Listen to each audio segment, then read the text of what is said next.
Bonjour à tous et bienvenue dans Intention Mercato, votre actualité transfert en temps et en heure. Ne manquez rien des derniers bruits de couloir en Ligue 1. Aujourd'hui dimanche 2 février 2025, avant-dernier jour de Mercato.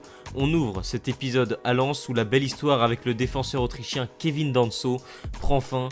Le Rock de 26 ans prend désormais la route de Londres et de Tottenham pour un prêt avec obligation d'achat à hauteur de 25 millions d'euros. Une lourde perte sportive pour les Artésiens après le départ d'Abdukodir Kusanov dans le même secteur et celle dans les buts de Brice Samba remplacé depuis peu par Mathieu Ryan. Néanmoins, le Racing reste actif sur le marché et demeure toujours à la recherche d'une opportunité pour renforcer son attaque. Si de nombreuses pistes ont été creusées ces derniers jours, à l'image de l'ancien Rennais Kamaldine Soulemana, le club nordiste creuserait actuellement la piste menant à l'ancien Marseillais Cengiz Ünder selon les informations de Foot Mercato. L'ailier turc est en manque de temps de jeu au Fenerbahçe et le club stambouliote a ouvert la porte à un départ et ne devrait pas être trop gourmand pour son joueur. Reste désormais à savoir si Lens réussira à boucler l'opération d'ici lundi soir. Le défenseur français de Stuttgart, Anthony Rouault, est en chemin pour la Bretagne afin d'y passer sa visite médicale avant de s'engager avec le Stade Rennais. Les deux clubs ont trouvé un accord autour de 15 millions d'euros, bonus compris selon Foot Mercato. Après Lilian Brassier, le SRFC tient donc enfin sa nouvelle charnière défensive. Et Rennes poursuit son mercato effréné. Un accord a également été trouvé avec Montpellier pour le transfert de Moussa Al-Tamari de l'ordre de 8 à 9 millions d'euros. Il devrait s'engager lundi selon le quotidien L'Équipe. Le MHSC en difficulté financière souhaitait se séparer du joueur de 27 ans. Mais attention, cette arrivée ne bloque en aucun cas celle de Kazim Olegbe, toujours attendu en Bretagne. De plus, les Bretons prospectent toujours pour faire venir un milieu de terrain supplémentaire d'ici lundi soir. Et ce dernier pourrait être Ismaël Koné.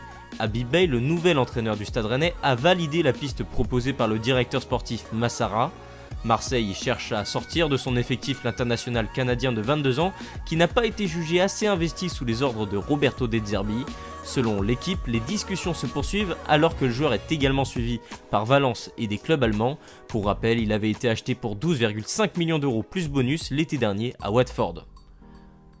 Après de longues recherches et de nombreux échecs, l'AS Monaco tient a priori enfin son renfort au milieu de terrain. Comme révélé par le média turc Sports Digital, un accord a été trouvé entre le club de la Principauté et le Beşiktaş Istanbul pour le prêt avec option d'achat de Al Musrati. Le milieu international libyen de 28 ans a disputé 16 matchs de Super League cette saison. Il évolue au Beşiktaş depuis 2024 après 4 saisons passées sous les couleurs du club portugais de Braga. En quête de nouveaux renforts pour ces derniers jours de Mercato, l'OM s'est tourné vers Amar Dedić. Selon les informations de Foot Mercato, le latéral bosnien va même passer sa visite médicale dans les prochaines heures. Capitaine du club autrichien de Salzbourg et international bosnien, le joueur de 22 ans présente un profil sensiblement similaire à celui de Kylian Sildilia, à savoir un joueur protéiforme capable d'évoluer aussi bien comme latéral droit, piston droit, voire même défenseur central. Le joueur arriverait sous la forme d'un prêt avec obligation d'achat s'il joue plus de 50% des rencontres. Après l'échec de la piste Kevin Danso, Wolverhampton s'est tourné vers Monaco pour dénicher son nouveau défenseur central. Selon les dernières informations de Foot Mercato, les Wolves auraient d'ailleurs fait une offre pour le polyvalent défenseur de 21 ans, estimé à 12 millions d'euros selon le site spécialisé Transfermarkt. Sous contrat jusqu'en juin 2029 avec l'AS Monaco, affaire à suivre en cette fin de Mercato. On termine cet épisode avec l'Espagnol Marco Asensio. Son contrat jusqu'en 2026 avec le PSG, il va être prêté à Aston Villa en Première Ligue, sans option d'achat jusqu'à la fin de la saison. Les Parisiens auront donc réussi leur mercato au rayon des départs. Après Milan Skriniar et Randal Colomani, c'est un autre joueur indésirable qui va découvrir de nouveaux horizons. Intention Mercato, c'est terminé. J'espère que cette série d'épisodes vous aura plu et moi je vous dis à très vite pour de prochaines vidéos.